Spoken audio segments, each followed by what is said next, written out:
estate agents. It's Jeff Underwood with the Weekly Closer, along with Joey Sampaga, the man with the plan. How's it going, Joey? Pretty good. What's going on, guys? Well, we're having a great day today. We've got a great guest on with us, and today's guest is Steve Trang. How's it going, Steve? It's going good. Thank you for having me. Well, thank you for being here. And if you're watching the video, you'll see Steve here.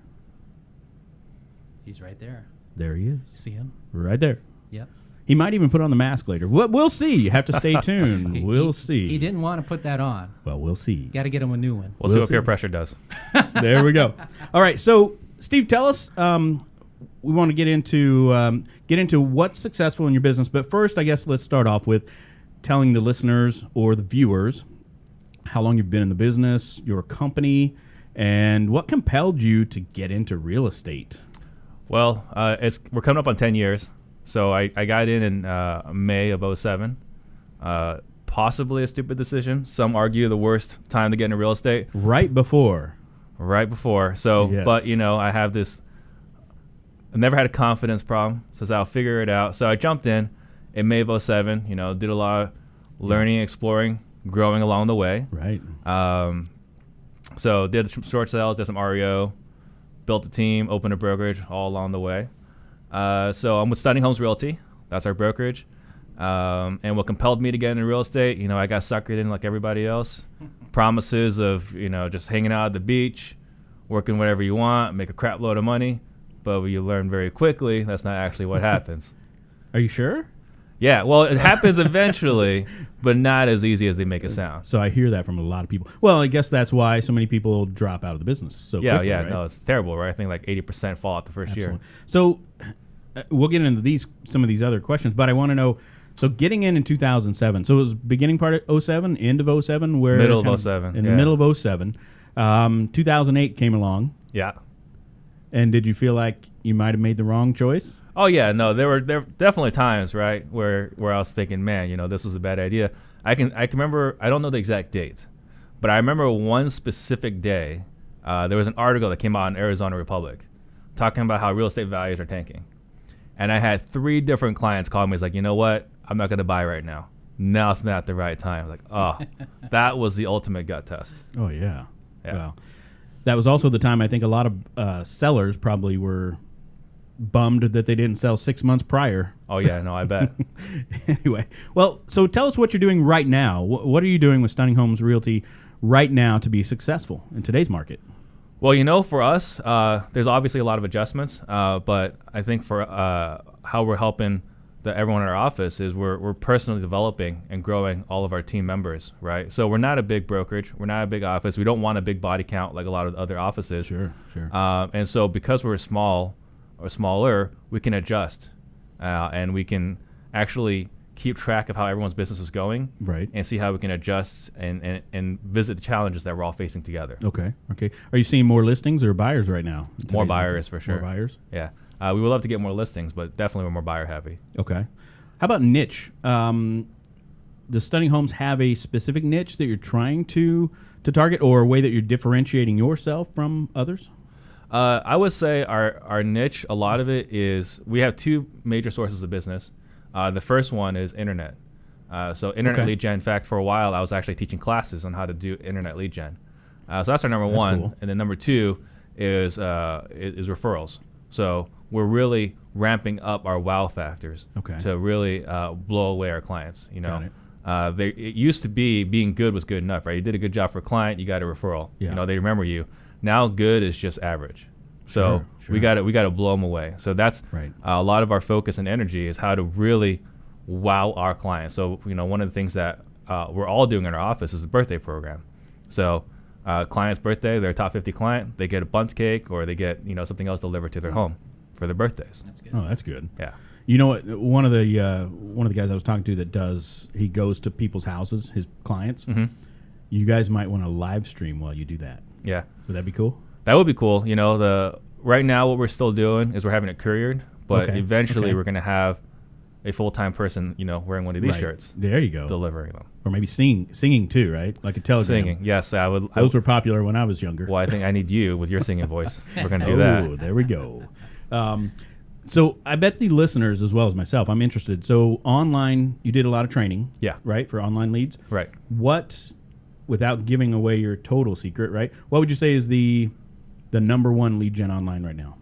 Well, for us, and I don't mind, I'm an open book, Okay. but Google pay-per-click is what's Really? driven us. Yeah. Okay. So one of the main points I always made during my classes was, for the longest time, it was internet leads suck, right? I mean, how long have you heard that?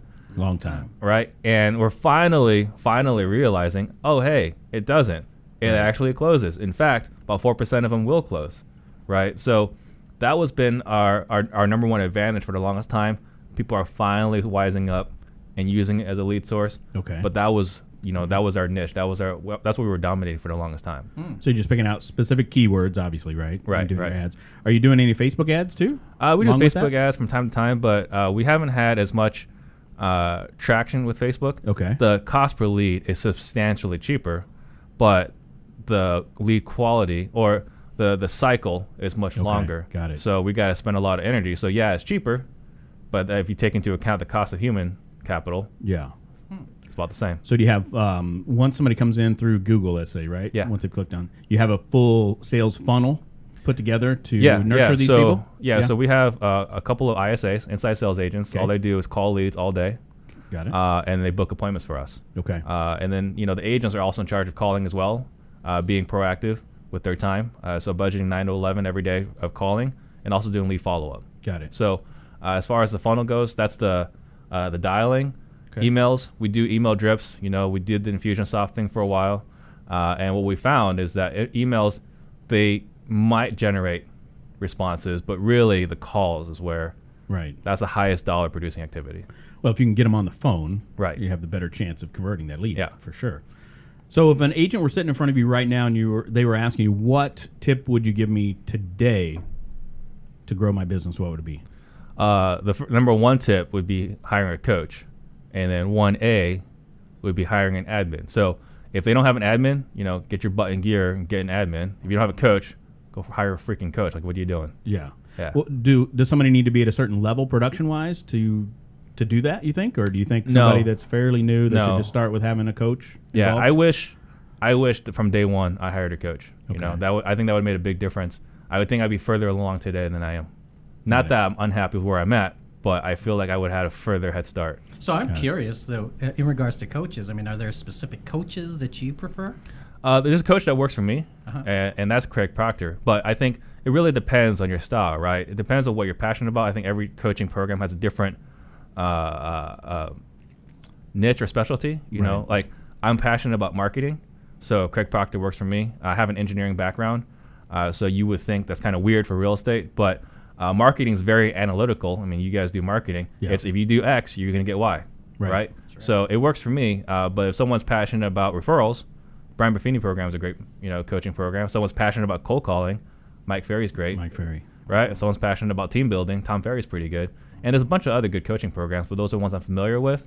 But the one that works for me is Craig Proctor. Got it. Okay. No, that's awesome. So would you say that's the one thing that's made the biggest impact on your business, or is there something Oh, else? yeah, you could absolutely. say? Yeah, I mean, I think for me, once I got into coaching, and I didn't get into it until after I did short sales and after I did REO. So I did okay for myself. Yeah. But the one mindset change I had when I hired a coach was that this is a business. You're not a real estate agent. You're a real estate business owner. And that was the mindset shift I had when I got into coaching. So how many, and you may not know a number, but just your opinion, of the agents in the Valley, I don't know how many, 40,000, whatever that number is now. Give or take. How, give or take a few thousand. Yeah. How many do you think have that mentality of a business, that this is your business, not just I'm going to go sell a couple houses? I don't know. I mean, I would say probably top maybe 1%. So maybe 400. Yeah. Not a lot. Not enough. Well, and I think everybody has to have that mentality. I Yeah. think if you're going to be successful in real estate, it is a business. Right. You have to treat it as a business. But I think a lot of the training that most people get is pretty poor. Well, yeah. Well, I mean, the training is what it is, right? Yeah. It's how do you write a contract the right way and stay out of How did trouble. I get sued? Yeah. Yeah. So, but there isn't a lot about how to run a business. No, not at all. Absolutely. Okay. So why should agents want to work with Stunning Homes Realty? I would say because we're very passionate about their success, about their development and their growth. There are, again, a lot of other brokerages, a lot of respectable brokerages out there, and their focus primarily is on big body count. They're either advertising, they have the most agents, or that's their focus, that's their growth. I think HomeSmart has like 4,000 agents, but for us, we don't want to get big. We have right now about 40, and we don't really want to get bigger than 150. So I say that we're going to work with you as a partner to grow and build you and make sure you're successful. So I think that's something that we're very passionate about, growing our agents. So you probably do a lot of coaching for your agents. Oh, yeah. So for our top agents, I meet with them every single week. That's great. And then anyone that's not in the top, top tier, then we do group coaching. Okay. Yeah. Good. Well, it's that time. Yeah. Are you ready?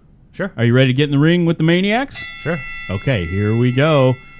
What's the best advice that anyone's ever given you? So this came from the Craig Proctor coaching program as well. Okay. And the advice is you should spend as much time as possible trying to figure out how to be as lazy as possible. I like that. Don't get any ideas, Joey. I like that a lot. Joey's Mr. Efficiency over there. Yes. Yeah. Systems. Absolutely. I'm like, squirrel. Look at that shiny mask. No, I'm just if you're watching the video, you know what I'm talking about. We have another little addition to our table, too. You'll have to check that out on the video. Might not be here tomorrow. So what is your favorite mobile app? That one's easy. It's Audible. So I love listening. Anytime in the car, I'm listening to audiobooks. It's great. So you're going to be listening to the Weekly Closer? Well, I don't listen to a lot of podcasting, but I'll definitely listen to this. There we go. Sweet. All right. So share with the listeners one book that you would recommend.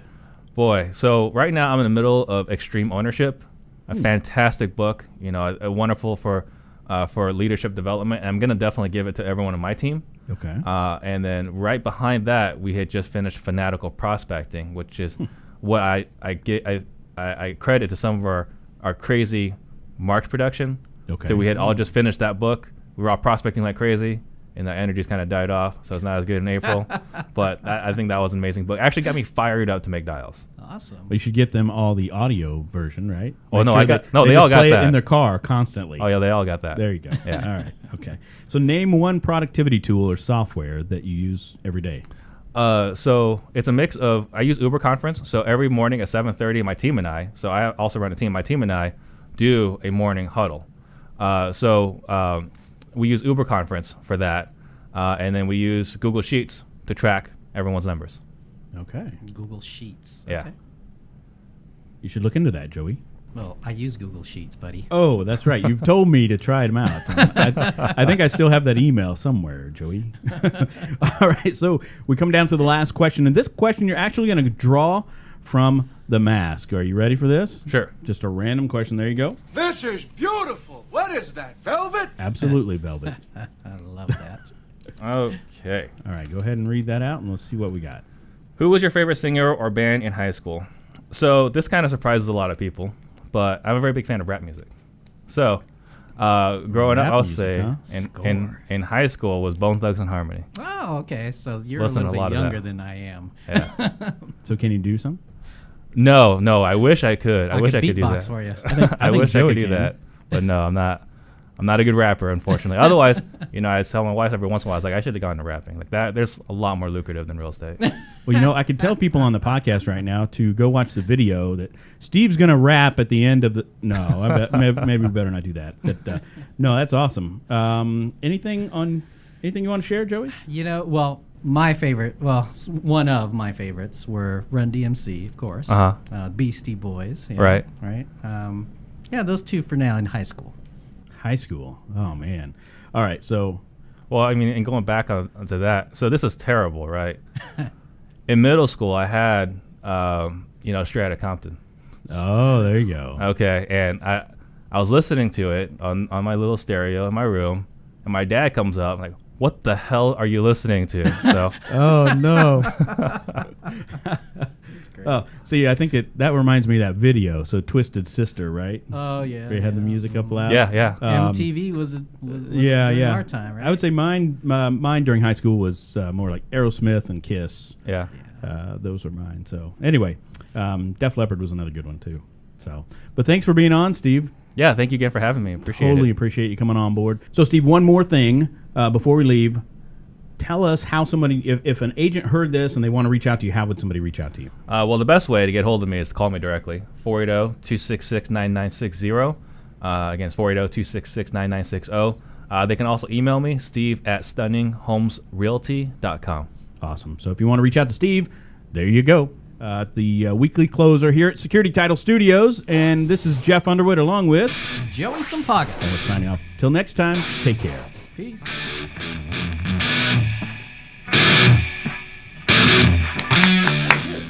Good? That was very good. You have a good radio voice, too. Oh, thank you.